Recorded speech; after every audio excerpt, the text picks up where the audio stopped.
Moeda. O euro é uma moeda que foi adotada em Portugal em 1999, com outros 15 países da União Europeia. Antes da unificação da moeda, o escudo português era o dinheiro utilizado no país. Apenas em 2002 a moeda deixou de circular, já que o euro estava em operação. Portugal ficou 3 anos com 2 moedas correntes oficiais. Governo. A designação Governo da República Portuguesa é usada desde a época da Primeira República, a qual substituiu a forma Governo de Sua Majestade Fidelíssimo, usado na monarquia constitucional. No entanto, a Constituição da República refere-se a ele, simplesmente como governo. No que diz respeito às equipes governativas que asseguram a gestão do órgão governo, cada uma delas é referida por governo constitucional, precedida por um numeral romano que indica sua ordem. A contagem iniciou-se com o primeiro governo a tomar posse após a entrada em vigor da atual Constituição. Primeiro governo constitucional que tomou posse a 23 de julho de 1976, sob presidência de Mário Soares, sendo que o atual governo em funções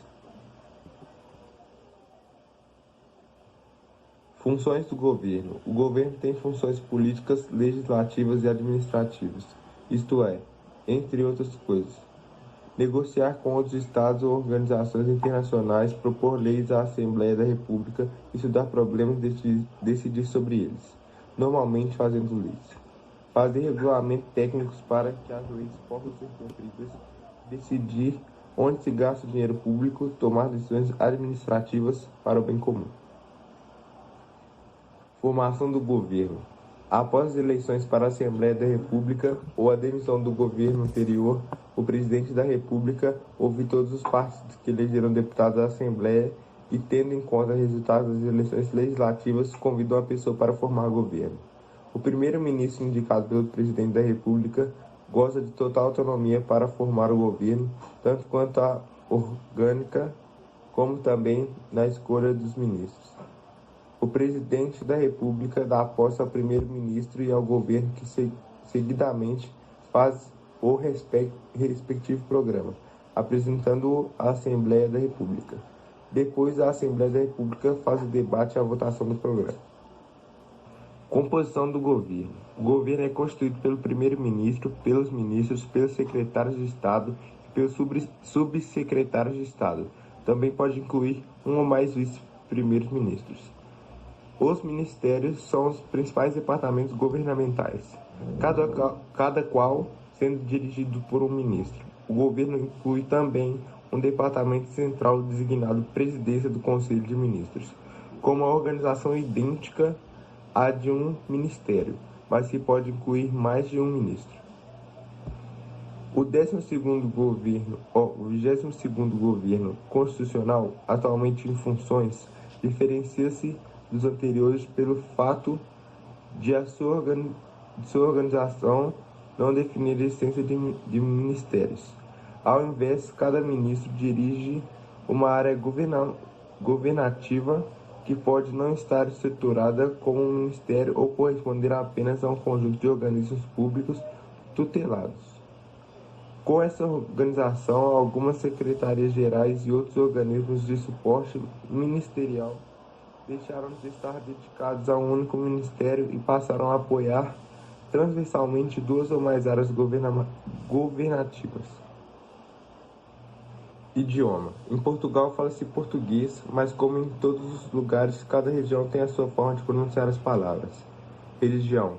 A população portuguesa é maioritariamente católica devido, sobretudo, à tradição e às circunstâncias históricas que o Portugal teve e viveu no passado.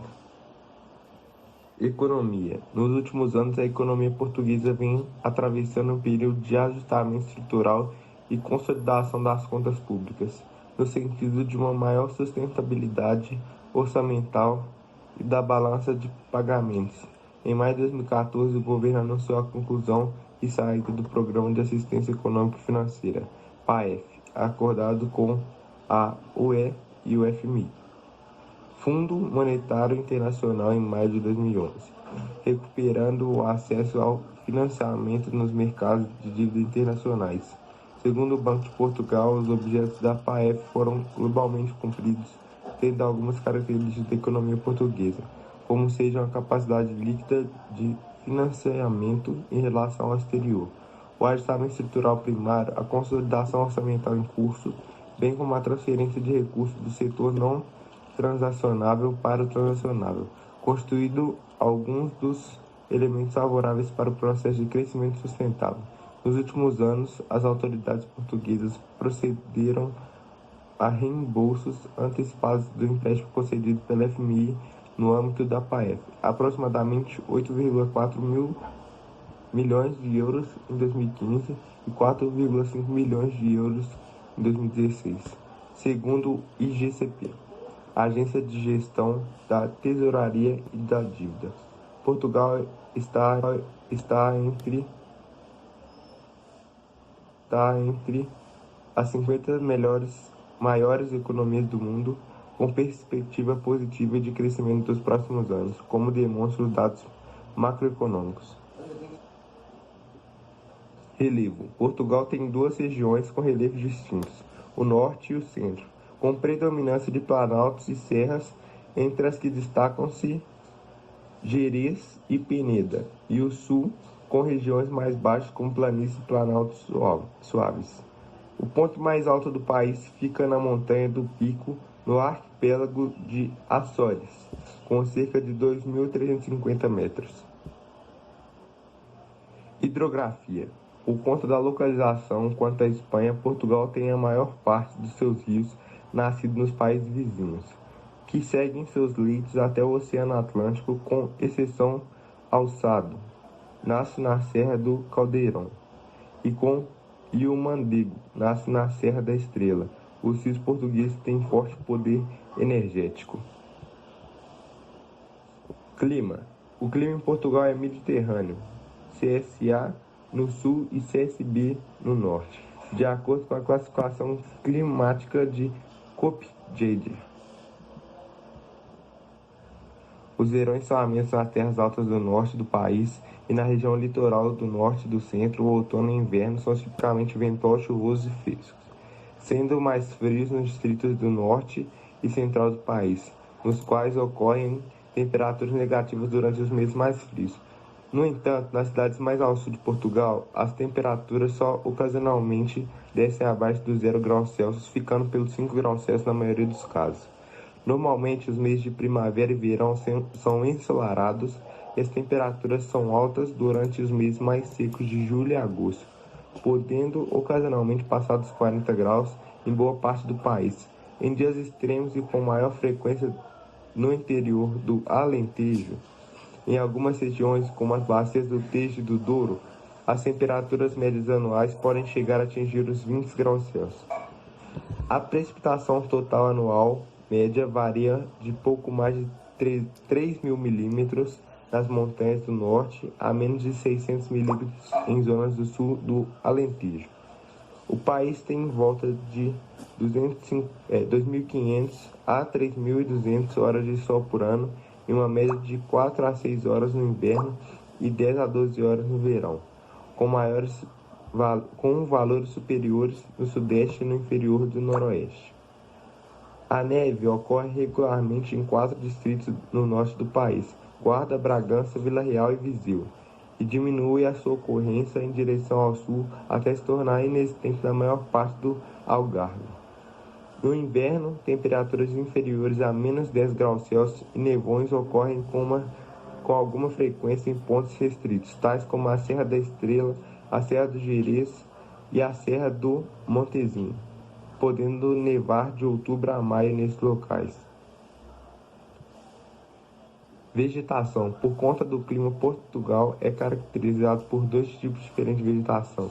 O primeiro é a atlântica, com influência do oceano, domina mais o norte do país, onde encontramos carvalhos, castanheiros, ulmeiros, entre outros. Com influência do mar Mediterrâneo, o segundo elemento vegetativo fica localizado ao sul, onde destacam-se o sobreiro, pinheiros e azinheiras. Principais cidades: Lisboa. Lisboa é a capital de Portugal e a cidade mais importante do país. Tudo acontece em Lisboa. Decisões políticas, congressos, eventos, shows internacionais, emprego, gastronomia e turismo. Além de ser o centro das decisões da Assembleia e da República, Lisboa é a cidade mais importante de Portugal, no que diz respeito ao turismo. Em 2017 foram 14 milhões de visitantes. Com muitas atrações turísticas, Lisboa tem mantido no topo do turismo em Portugal e feito a economia do país crescer. Outra cidade também muito importante é Porto. Porto é uma das cidades mais bonitas do país luso. A cidade é um importante centro financeiro e industrial de Portugal. Além disso, recebe milhares de turistas todos os anos e já foi escolhida como o melhor destino europeu por diversos anos. Localizada no norte do país, de empresas multinacionais e indústrias. Em sua região metropolitana, reúne mais de 17 municípios, com 1.757.403 habitantes. É a 13ª área urbana mais populosa da União Europeia. Coimbra também é uma cidade muito importante localizada em Portugal. A cidade de Coimbra está localizada na região centro do país e é uma das mais importantes. O município histórico já foi capital de Portugal e possui uma das universidades mais antigas do mundo, ainda em funcionamento. A Universidade de Coimbra. A universidade foi declarada como Patrimônio Mundial da Humanidade pela Unesco e é uma das mais conceituadas da Europa. Como uma localização estratégica entre Lisboa e Porto, Coimbra é considerada uma das principais cidades de Portugal, por conta de sua infraestrutura, posição geográfica e pelo número de empresas instaladas no município. Braga também é uma cidade importante e eu vou falar sobre ela agora. Braga está localizada no norte do país e é uma importante cidade de Portugal. A cidade está localizada a nordeste de Porto e possui importantes indústrias. Além de muita história, mais de 2000 anos, Braga é um importante destino religioso de Portugal, depois de Fátima. A cidade é a mais visitada por peregrinos e católicos.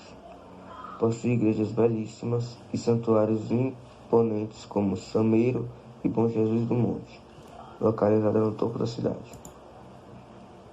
Uma cidade que também se destaca muito é chamada de Faro.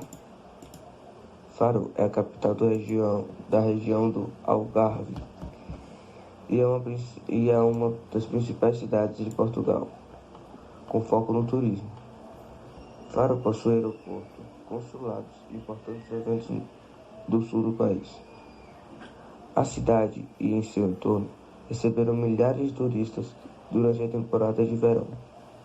Por conta de suas exuberantes praias, o Algarve é a região com mais dias de sol por ano no país e é a que possui temperaturas mais amenas durante o inverno. Pontos turísticos. Nos pontos turísticos que são muito famosos nesse país, encontra-se a Torre de Belém, que é em Lisboa, Monteiro dos Jerônimos, que também é em Lisboa. A capital Lisboa concentra um grande número de pontos turísticos de Portugal. Entre eles estão a Torre de Belém e o Mosteiro dos Jerônimos, duas das 7 maravilhas de Portugal. A Torre de Belém é um dos maiores símbolos nacionalistas, com monumento para descobridores, construída em 1520. Ela foi considerada pela Unesco como Patrimônio Mundial. A arquitetura é deslumbrante. O Mosteiro dos Jerônimos é um perfeito exemplo do estilo manuelista da arquitetura. O claustro, local usado pelos monges para circular e meditar, deixa claro sua magnitude. Mas não se acaba por aí. O refeitório é uma das verdadeiras exposições de obras de arte em azulejo, de encher os olhos. Porto. A cidade de Porto é conhecida pelo seu vinho, mas não é só isso que ela oferece. O Porto possui a Ponte de Dom Luís, a Estação de São Bento, a Torre do Clérigos, entre tantos outros. São dos locais turísticos muito importantes para a economia e também são muito bonitos. Mas não posso deixar também de indicar a Praça da Batalha. É um excelente ponto de partida de qualquer passeio pela cidade. Além disso, sabemos que os azulejos são marcas registradas da arquitetura portuguesa. Mas na cidade de Porto, eles têm outra proporção, de coadjuvantes a papel principal nesse palco de beleza. A Estação de São Bento.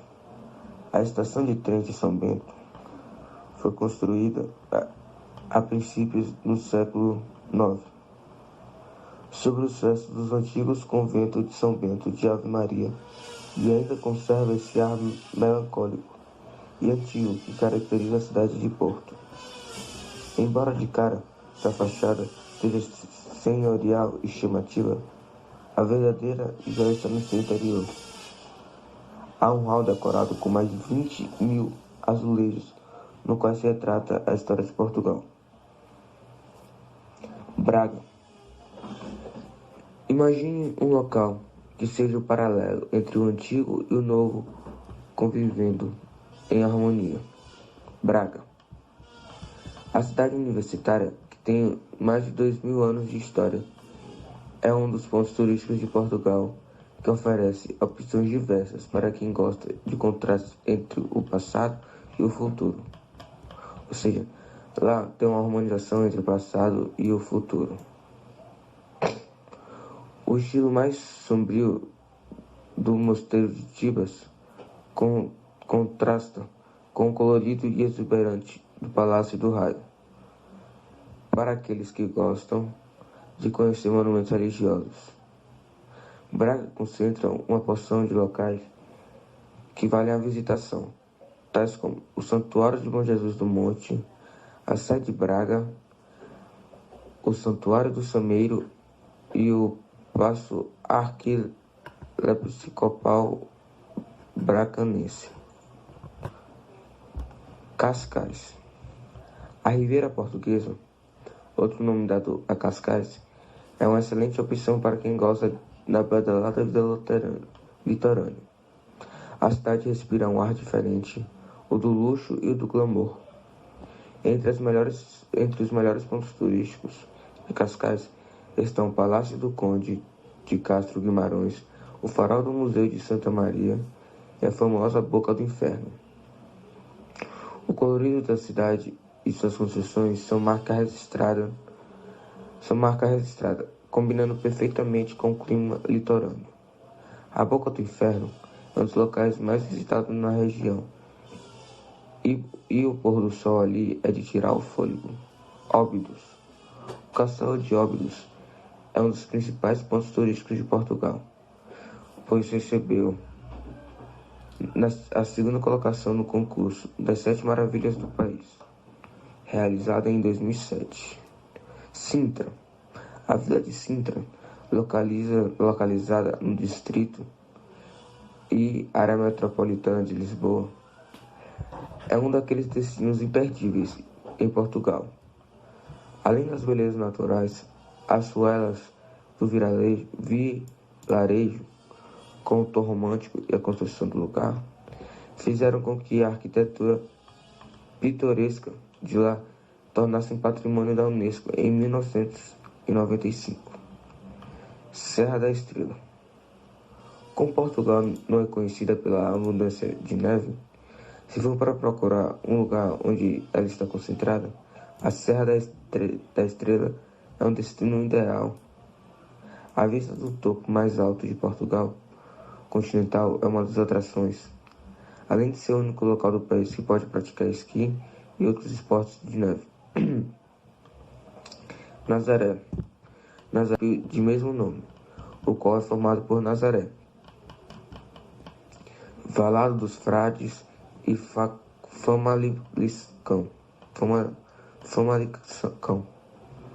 Mas é Nazaré que tem a maior fama e atração turística, graças às suas lendas, vestes típicas de nazarenas e, claro, por ter ondas enormes. A vila fica acima de Lisboa, no distrito de Leiria, e é ideal para conhecer durante uma viagem de carro pela costa portuguesa. Aqui temos o mapa de Portugal com os principais pontos turísticos: Braga, Porto, Serra da Estrela, Nazaré, Óbidos, Sintra, Cascais, Lisboa. E agora eu vou falar sobre um pouquinho da cultura de Portugal. Certamente a cultura portuguesa é fascinante para quem visita ou mora no país. Quem anda pelas ruas da cidade respira a tradição de Portugal. Vinho. Portugal é um famoso produtor de vinho há mais de 2 milênios. Desde a chegada do povo romano com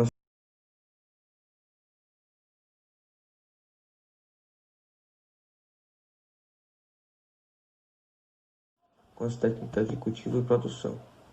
E o segmento da vinícola cresceu exponencialmente no país devido à criação de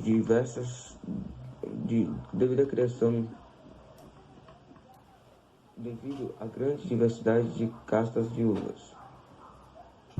Aliás, em nenhum outro ponto do continente europeu há tantas castas que podem gerar vinho português de altíssima qualidade.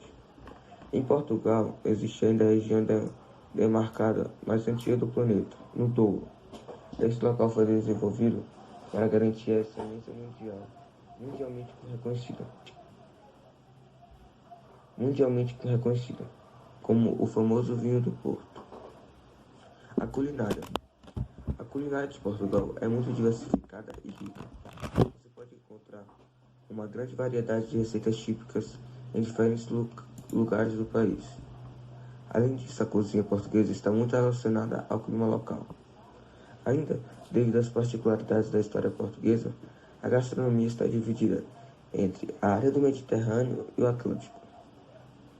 Regada a muito azeite de oliva, bacalhau, sardinhas e azeitona, a culinária de Portugal é rica em sabor e em qualidade, sendo um símbolo das culturas portuguesas. É possível comer bem de norte a sul e ainda apreciar os vinhos portugueses, que além de baratos são premiados internacionalmente e estão entre os melhores do planeta. Doces portugueses também são famosos ao redor do mundo, como é o caso dos pastéis de Belém. Pastéis de Belém, bacalhau, a literatura de Portugal. A literatura de Portugal. Internacionalmente, Portugal é considerado um lar de grandes poetas. Inicialmente, a poesia começou sob influência da trovadoresca e evoluiu com o cimeiro da epopeia no Renascimento. Tudo isso em função da publicação de Lusíadas, de Luís Camões. O contexto universalista se apresentou na obra de Fernando Pessoa, o poeta português mais traduzido da história. Fernando Pessoa, o poeta português mais traduzido da história. Além disso, a prosa de José Saramago rendeu o Prêmio Nobel de 1998. O fado. O fado é a parte da cultura portuguesa, um estilo musical que só existe em Portugal, em Lisboa e Porto. O fado é um fenômeno muito presente nas regiões mais antigas e nas casas típicas. O tom sempre é voltado para a crítica política e social, mas também há espaço para a paixão, a desilusão e a saudade dos problemas do dia a dia. Amália Rodrigues foi a principal fadista do país e é considerada uma diva da música portuguesa, sendo imbatível até hoje na quantidade de discos vendidos. Atualmente, as novas fadistas que mais se destacam são Carminho, Ana Moura e Marisa. Festas portuguesas. Portugal também é uma nação recheada de festas típicas e romarias em todas as regiões. Por ser um país de tamanho pequeno, é surpreendente a diversidade de comemorações anuais. As festas portuguesas mais relevantes estão vinculadas à religião cristã, como a Festa do Senhor Santo Cristo dos Milagres, nos Açores, a Festa da Nossa Senhora dos Remédios, em Lamego, Santo Antônio, em Lisboa e São João, no Porto. Além das comemorações religiosas, os portugueses também se divertem com festas famosas em todo o país. Alguns exemplos são Feiras Novas de Ponte de Lima, Festa da Flor na Madeira, Festa de Barrete Verde em Alcochete, Feira de São Mateus em Viseu, Romaria da Nossa Senhora da Agonia em Viana do Castelo. Curiosidades. Como ocorrem todas como ocorre em todos os países, há símbolos que indicam a cultura portuguesa em praticamente todo o planeta. Um dos elementos mais conhecidos é o galo de Barcelos, associado a uma lenda nacional. A guitarra portuguesa, um instrumento musical essencial na execução do fado, é outro símbolo lusitano. Até mesmo a calçada no estilo português se disseminou por vários cantos do planeta e pode ser contemplada em outros continentes, como o Rio de Janeiro e Macau. O azulejo também é uma das curiosidades do símbolo português. Mesmo que possua influência de fora, a arte do azulejo recebeu detalhes particulares em Portugal, que a distingue de peças de outros lugares. A cruz de Cristo é outro objeto sempre vinculado aos portugueses. Essa cruz conta com origens ainda na ordem dos Templários e foi inserida com símbolo das caravelas portuguesas durante grandes navegações. Aqui tem os leis portugueses, galo de Barcelos, guitarra portuguesa, e é isso. Muito obrigado pela sua atenção. Espero que gostem do nosso trabalho.